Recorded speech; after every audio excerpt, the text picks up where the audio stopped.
Israel ಮತ್ತು Iran ನಡುವೆ ನಡೆದಿರ್ತಕ್ಕಂಥ ಯುದ್ಧದ ಬಿಕ್ಕಟ್ಟು ಇಡೀ ಜಗತ್ತನ್ನೇ ಕಾಡಲಿಕ್ಕೆ ಶುರುವಾಗಿದೆ. ಭಾರತದಲ್ಲೂ ಕೂಡ ಕಳೆದ 2 ವಾರಗಳಿಂದ ಗ್ಯಾಸ್ನಲ್ಲಿ ಆಗ್ತಿರ್ತಕ್ಕಂಥ ಗ್ಯಾಸ್ ಪೂರೈಕೆಯಲ್ಲಿ ಆಗ್ತಿರ್ತಕ್ಕಂಥ ವ್ಯತ್ಯಯ ಸಾಕಷ್ಟು ಜನರನ್ನ ಸಂಕಷ್ಟಕ್ಕೆ ದೂಡಿದೆ. ಅದರಲ್ಲೂ ಕೂಡ ಸಣ್ಣ ಸಣ್ಣ ಉದ್ಯಮಗಳನ್ನು ಕೂಡ ಬಾಗಿಲು ಮುಚ್ಚುವಂತಕ್ಕಂಥ ಸ್ಥಿತಿ ನಿರ್ಮಾಣ ಆಗಿದೆ. ನಾವೀಗ ಹಾಸನದ ಅಕ್ಷಮಾಲ ಸಾಂಪ್ರದಾಯಿಕ ತಿನಿಸುಗಳ ತಯಾರಿಕಾ ಘಟಕದಲ್ಲಿದ್ದೇವೆ. ಕಳೆದ 2-3 ದಿನಗಳಿಂದ ಈ ಒಂದು ಘಟಕವೇ ಸಂಪೂರ್ಣವಾಗಿ ಬಂದ್ ಆಗಿದೆ. ಅದಕ್ಕೆ ಕಾರಣ ಗ್ಯಾಸ್ ಸಿಲಿಂಡರ್ನ ಕೊರತೆ. ಬಹುತೇಕ ಇಲ್ಲಿ ಉತ್ಪಾದನೆ ಮಾಡ್ತಕ್ಕಂಥದ್ದು ಹಪ್ಪಳ, ಸಂಡಿಗೆ, ಉಪ್ಪಿನಕಾಯಿ ರೀತಿಯಾಗಿರ್ತಕ್ಕಂಥ ಉತ್ಪನ್ನಗಳನ್ನು ತಯಾರಿಕೆ ಮಾಡಿ ಅಂಗಡಿಗಳಿಗೆ ಹಾಗೆ ಮದುವೆ ಸಮಾರಂಭಗಳಿಗೆ ಅದನ್ನು ಸರಬರಾಜು ಮಾಡಲಾಗುತ್ತೆ. ನೋಡ್ತಾ ಇದ್ದೀವಿ ಬಹುತೇಕ ಯೂನಿಟ್ ಸಂಪೂರ್ಣವಾಗಿ ಸ್ತಬ್ಧ ಆಗಿದೆ. ಸುಮಾರು 12 ಜನರು ಕೆಲಸ ಮಾಡ್ತಕ್ಕಂಥ ಸಂಪೂರ್ಣವಾಗಿ ಮಹಿಳೆಯರೇ ನಡೆಸಿರ್ತಕ್ಕಂಥ ಈ ಒಂದು ಉದ್ಯಮ ಈಗ ಬಾಗಿಲು ಮುಚ್ಚಿದೆ. ಅದರಲ್ಲೂ ಕೂಡ ಹಬ್ಬದ ಸಂದರ್ಭ, ಏನು ಯುಗಾದಿ ಹಬ್ಬ ಅಂತ ಹೇಳಿದ್ರೆ ಬಹುತೇಕ ಈ ರೀತಿಯಾಗಿರ್ತಕ್ಕಂಥ ತಿಂಡಿ ತಿನಿಸುಗಳು ಹೆಚ್ಚು ಸೇಲ್ ಆಗ್ತಕ್ಕಂಥ ಸಂದರ್ಭ, ಮತ್ತು ಮದುವೆ ಸೀಸನ್ ಕೂಡ ನಡೀತದೆ. ಈ ಸಂದರ್ಭದಲ್ಲಿ ಹೆಚ್ಚು ಒಂದಷ್ಟು ದುಡಿಮೆ ಮಾಡ್ಬೋದು ಅಂತಕ್ಕಂಥ ನಿರೀಕ್ಷೆ ಇದ್ದಂಥ ಸಂದರ್ಭದಲ್ಲೇ ಒಂದು ರೀತಿ ಶಾಕ್ ಎದುರಾಗಿದೆ.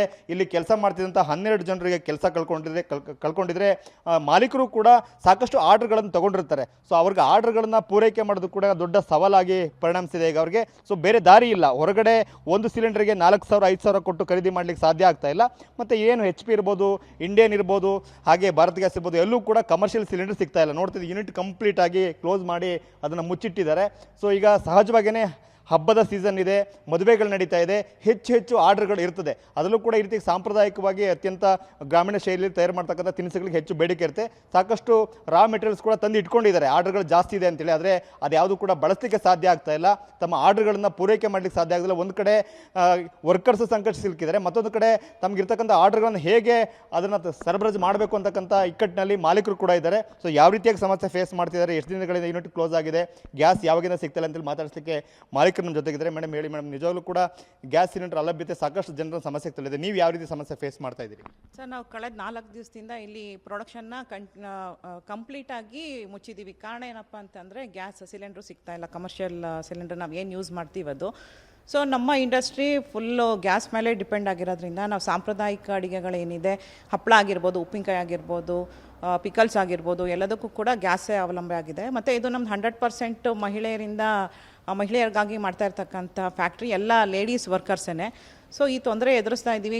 ಕ್ಲೋಸ್ ಆಗಿ 4 ಡೇಸ್ ಆಗಿದೆ. ಇಲ್ಲಿ ವರ್ಕ್ ಮಾಡೋಕ್ಕೆ ಬರೋರು ಯಾರೋ ಶ್ರೀಮಂತರು ಮನೆ ಹೆಣ್ಮಕ್ಳುಗಳು ಬರೋಲ್ಲ, ಎಲ್ಲ ಕೂಲಿ ಕಾರ್ಮಿಕರುಗಳೇ ಬರ್ತಾರೆ. ಅಂದರೆ ಅಲ್ಲಿ ದುಡ್ದು ಅಲ್ಲಿ ತಿಂತಕ್ಕಂಥ ಹೆಂಗಸರುಗಳೇ ಬರ್ತಾರೆ. ಇದು ಹಬ್ಬದ ಸೀಸನ್ನು. ಸೊ ನಾವು ಒಂದು ದಿನದ ಪ್ರೊಡಕ್ಷನ್ ನಿಲ್ಲಿಸಿದ್ರೆ ನಮಗೆ 30,000-40,000 ರೂಪಾಯಿ ಲಾಸ್ ಆಗುತ್ತೆ. ಹಾಗಾಗಿ ಈಗ ಆಲ್ರೆಡಿ 4 ಡೇಸ್ ನಾವು ಪ್ರೊಡಕ್ಷನ್ ನಿಲ್ಲಿಸಿರೋದ್ರಿಂದ ನಮಗೂ ಲಕ್ಷಾಂತರ ರೂಪಾಯಿ ಲಾಸ್ ಆಗುತ್ತೆ. ಮಂತ್ಲಿ EMIಗಳು ಬರುತ್ತೆ, ಸ್ಯಾಲ್ರಿ ಬರುತ್ತೆ. ಈಗ ನಾವು ಪ್ರೊಡಕ್ಷನ್ ಮಾಡಿಲ್ಲ ಅಂತ ವರ್ಕರ್ಸ್ಗಳು ಸ್ಯಾಲ್ರಿ ಕಟ್ ಮಾಡೋಕ್ಕೂ ಆಗಲ್ಲ. ಪಾಪ ಅವ್ರ ಮನೆ ತುಂಬ ಚಿಂತಾಜನಕವಾದ ಸ್ಥಿತಿಲಿರುತ್ತೆ. ಅದು ಯುಗಾದಿ ಹಬ್ಬ ಬೇರೆ ಇದೆ, ವರ್ಷಕ್ಕೊಂದ್ಸತಿ ಬರ್ತಕ್ಕಂಥ ಯುಗಾದಿ ಹಬ್ಬ. ಸೊ ನಮಗೆ ತುಂಬಾ ಪ್ರಾಬ್ಲಮ್ ಆಗಿದೆ. ಏನು ಮಾಡಬೇಕು ಅನ್ನೋದು ನಮಗೂ ಅರ್ಥ ಆಗ್ತಾಯಿಲ್ಲ. ಬೇರೆ ಆಪ್ಷನಲ್ಲಿ ಏನಾದರೂ ಟ್ರೈ ಮಾಡೋಣ ಅಂತಂದರೆ ಸೌದೆ ಒಲೆಗಳಲ್ಲಿ ಮಾಡೋಕ್ಕಾಗಲ್ಲ ಇದನ್ನು. ಬಿಕಾಸ್ ಎಲೆಕ್ಟ್ರಿಸಿಟಿ ಮತ್ತು ಗ್ಯಾಸ್ ಎರಡೂ ಅಟ್ ಎ ಟೈಮ್ ಬೇಕು. ಇದು ಗ್ಯಾಸಲ್ಲಿ ಹಿಟ್ಟು ಬೆಂದರೆ ಎಲೆಕ್ಟ್ರಿಸಿಟಿಲಿ ಅದು ರನ್ ಆಗುತ್ತೆ. ಅದನ್ನು ತೊಗೊಂಡು ನಾವು ಪ್ರೊಡಕ್ಷನ್ನ ಸ್ಟಾರ್ಟ್ ಮಾಡ್ತೀವಿ. ಸೊ ಸರ್ಕಾರ ಆದಷ್ಟು ಬೇಗ ಇದನ್ನು ಸಮಸ್ಯೆನ ಬಗೆಹರಿಸ್ಬೇಕಾಗಿ ನಾವು ಕೇಳ್ಕೊತೀವಿ. ಇದರಿಂದ ನಮ್ಮಂಥ ಈ ಚಿಕ್ಕ ಇಂಡಸ್ಟ್ರಿಗಳೇನಿದೆ ನಮಗೆ ಲಾಸ್ ಆಗುತ್ತೆ ಬಿಟ್ಟರೆ ದೊಡ್ಡ ಇಂಡಸ್ಟ್ರಿಗಳವ್ರಿಗೆ ಏನೂ ಲಾಸ್ ಆಗೋಲ್ಲ. ಇದ್ರದ್ದು ಲಾಭನ ಅವರು ಪಡೆಯೋಕ್ಕೆ ನೋಡ್ತಾರೆ. ಈಗ ಎಕ್ಸಾಂಪಲ್, ಈಗ 1 kg ಹಪ್ಪಳದ ಬೆಲೆ 200 ರೂಪಾಯಿ ಇದ್ದರೆ ಈಗ ಸೀಸನ್ ವೈಸ್ ಡಿಮ್ಯಾಂಡ್ ಆಗಿರೋದ್ರಿಂದ ನಮ್ಮಂಥ ಸಣ್ಣ ಮಧ್ಯಮ ವರ್ಗದವರು ಪ್ರೊಡಕ್ಷನ್ ನಿಲ್ಲಿಸಿರೋದ್ರಿಂದ ಅವ್ರು ಅದನ್ನು 250 ರೂಪಾಯಿಗೆ ಡಿಮ್ಯಾಂಡ್ ಮಾಡ್ತಾ ಇದ್ದಾರೆ. ಮಾರ್ಕೆಟಲ್ಲಿ ಆಲ್ರೆಡಿ ಆಗಿದೆ. ಬಿಕಾಸ್ ಮದುವೆಗಳು ಕಂಟಿನ್ಯೂಯಸ್ ಆಗಿದೆ ಮತ್ತು ಹಬ್ಬಗಳ ಕಂಟಿನ್ಯೂಟಿ ಇದೆ. ಸೊ ಗ್ಯಾಸ್ ಇಲ್ಲ ಅಂತ ಯಾರು ಹಬ್ಬ ನಿಲ್ಲಿಸಲ್ಲ, ಮದುವೆ ನಿಲ್ಲಿಸಲ್ಲ. ಈ ಡಿಮ್ಯಾಂಡನ್ನು ಬೇರೆ ಥರ ಜನಗಳು ಮಿಸ್ಯೂಸ್ ಮಾಡ್ತಾ ಇದ್ದಾರೆ, ಕ್ಯಾಚ್ ಮಾಡ್ತಾ ಇದ್ದಾರೆ. ಇದರಿಂದ ತೊಂದರೆಗೆ ನಿಜವಾಗ್ಲೂ ಒಳಗಾಗ್ತಾ ಇರೋರು ಕೂಲಿ ಕಾರ್ಮಿಕರುಗಳು ಮತ್ತು ನಮ್ಮಂಥ ಚಿಕ್ಕ ಇಂಡಸ್ಟ್ರಿಯವರು. ನಿಮಗೆ ಇದು ದಿಢೀರಾಗಿದ್ರಾಗಿರ್ತಕ್ಕಂಥ ಸನ್ನಿವೇಶ, ನೀವು ಸಾಕಷ್ಟು ಆರ್ಡರ್ಗಳು ತೊಗೊಂಡಿರ್ತೀರಿ, ಈ ಥರ ಸಮಸ್ಯೆ ಬರುತ್ತೆ ಅಂತ ನಿರೀಕ್ಷೆ ಇರಲ್ಲ. ಸೊ ಅದು ಎಲ್ಲೋ ಒಂದು ಅದನ್ನು ಫೇಸ್ ಮಾಡೋದು ಕೂಡ ನಿಮಗೆ ಕಷ್ಟ ಈಗ? ಖಂಡಿತ ಸರ್. ಈಗ ನಮಗೆ ಬೆಳಗ್ಗೆಯಿಂದನೇ ಫೋನ್ಸ್ ಬರ್ತಾ ಇದೆ. ಬಿಕಾಸ್ ಎಲ್ಲ ಟನ್ಗಟ್ಟಲೆ ಆರ್ಡರ್ ಕೊಟ್ಟಿರ್ತಾರೆ. ಅವರು ಬೇರೆ ಮದುವೆಗಳಿಗೆ ತೊಗೊಂಡಿರ್ತಾರೆ.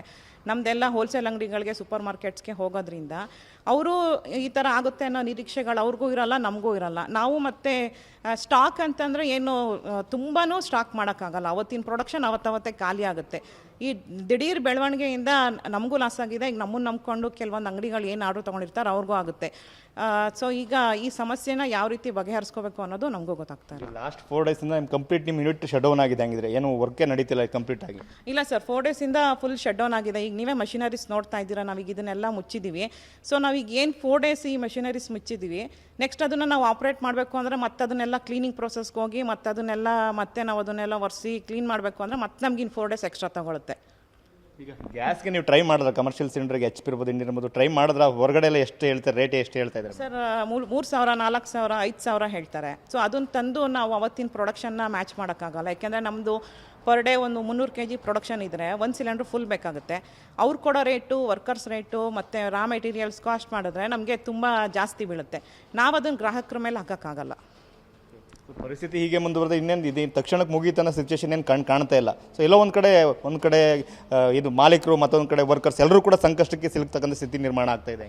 ಖಂಡಿತವಾಗ್ಲೂ ಇದರಿಂದ ಈ ದೊಡ್ಡ ಮಟ್ಟದ ಬಿಸ್ನೆಸ್ಗಳು ಏನಿದೆ ಅದಕ್ಕೆ ಯಾವುದೇ ರೀತಿ ಹೊಡ್ತಾಗಲ್ಲ. ಅವ್ರು ಯಾಕೆಂದರೆ 100% ದೊಡ್ಡ ಒಲೆಗಳ ಮೇಲೆ ಡಿಪೆಂಡ್ ಆಗಿರ್ತಾರೆ, ಎಲೆಕ್ಟ್ರಿಸಿಟಿ ಮೇಲೆ ಡಿಪೆಂಡ್ ಆಗಿರ್ತಾರೆ. ಈ ಮೈಕ್ರೋ ಮಿನಿ ಅಂತ ಏನು ಬರ್ತೀವಿ ನಾವು ಕೆಳಗಡೆ, ಅದ್ರ ಕೆಳಗಡೆ ಏನು ಬರ್ತೀವಿ, ನಮ್ಗಳಿಗೆ ತುಂಬ ತೊಂದರೆ ಆಗುತ್ತೆ.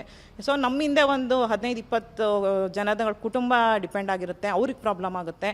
ಸೊ ನಾವೇನೋ ಆಯಿತು ಯಾವಾಗ ಸಿಕ್ಕುತ್ತೆ ಅವಾಗ ಮಾಡ್ತೀವಿ ಅನ್ನೋದೊಂದು ಹುಚ್ಚು ಧೈರ್ಯ ಮಾಡ್ಕೊಂಡು ಫ್ಯಾಕ್ಟ್ರಿ ಕ್ಲೋಸ್ ಮಾಡ್ಕೊಂಡು ಹೋಗ್ಬೋದು. ಬಟ್ ನಮ್ಮನ್ನೇ ನಂಬ್ಕೊಂಡು ಎಂಪ್ಲಾಯೀಸ್ ಬಂದಿರ್ತಾರಲ್ಲ, ಅವರ ಪರಿಸ್ಥಿತಿ ತುಂಬ ಹೀನಾಯ ಪರಿಸ್ಥಿತಿಗೆ ತಲುಪುತ್ತೆ. ಸರ್ಕಾರ ಹೆಂಗೆ ಇದು ಗೃಹ ಬಳಕೆ ಸಿಲಿಂಡರ್ ಸಿಗದ ಅಂದರೆ ತೊಂದರೆ ಆಗದಾಗೆ ನಾವು ಗಮನ ಕೊಡ್ತೀವಿ ಅಂತ ಹೇಳ್ತೀವಿ. ಹಂಗಾಗಿ ಈ ಥರ ಸಣ್ಣ ಉದ್ಯಮಗಳು ಕೂಡ ಕ್ಲೋಸ್ ಆಗದಾಗೆ ನೋಡ್ಕೊಳ್ಳಿಕ್ಕೂ ಕೂಡ ಸರ್ಕಾರ ಆದ್ಯತೆ ಕೊಡಬೇಕಲ್ವಾ? ಅಲ್ಲ, ಖಂಡಿತವಾಗ್ಲೂ ಈಗ ನಾವು ಕಮರ್ಷಿಯಲ್ ಸಿಲಿಂಡ್ರನ್ನ ನಾವು ಈ ಥರ ಆಸ್ಪೆಕ್ಟಲ್ಲಿ ನಾವು 4,000, 5,000 ಕೊಟ್ಟು ಬ್ಲಾಕಲ್ಲಾದ್ರು ತಗೊಂಡು ಮಾಡ್ತೀವಿ ಅಂತ ಹೋದರೆ ಅದಕ್ಕೂ FIR ಮಾಡ್ತೀವಿ, ಇದು ಮಾಡ್ತೀವಿ ಅನ್ನೋ ಒಂದು ಕಾನೂನು ಚೌಕಟ್ಟನ್ನ ಒಳಗಡೆ ತರ್ತಾ ಇದ್ದಾರೆ. ಬರೀ ಆ ನಿಟ್ಟಲ್ಲಿ ಮಾತ್ರ ನೋಡ್ತಿದ್ದಾರೆ. ಇದ್ರ ಹಿಂದೆ ಅನುಭವಿಸೋಂಥ ಮಹಿಳೆಯರಿಗೆ ಆಗ್ತಾ ಇರೋ ಕಷ್ಟಗಳು, ಮಹಿಳೆ ಅಥವಾ ಪುರುಷ ಯಾರೇ ಆಗಿರ್ಬೋದು, ಮನೇಲಿ ದುಡಿದ್ರೆ ಅವತ್ತಿಂದು ಊಟ ಆಗಕ್ಕೆ ಸಾಧ್ಯ ಇಲ್ಲ ಅಂದರೆ ಆಗಲ್ಲ. 4 ದಿನ ಕೊಡ್ಬೋದು ರಜಾ, 5 ದಿನ ಕೊಡ್ಬೋದು, 6 ದಿನ ಕೊಡ್ಬೋದು. ನೆಕ್ಸ್ಟ್ ಏನು, ಇದೇ ಸಿಚುಯೇಷನ್ ಕರೋನಾದಲ್ಲೂ ಫೇಸ್ ಮಾಡಿದ್ವಿ. ಅವಾಗ ಇಂಡಸ್ಟ್ರಿಗಳ ಸಿಚುಯೇಷನ್ ಏನಾಗಿತ್ತು ಅಂತ ನೋಡ್ತಾ ಇದ್ದೀವಿ. ಮತ್ತೆ ನಮಗೀಗ ಆ ಕರಾಳ ದಿನಗಳೇ ಮತ್ತೆ ವಾಪಸ್ ಬರ್ತಾ ಇದೆ.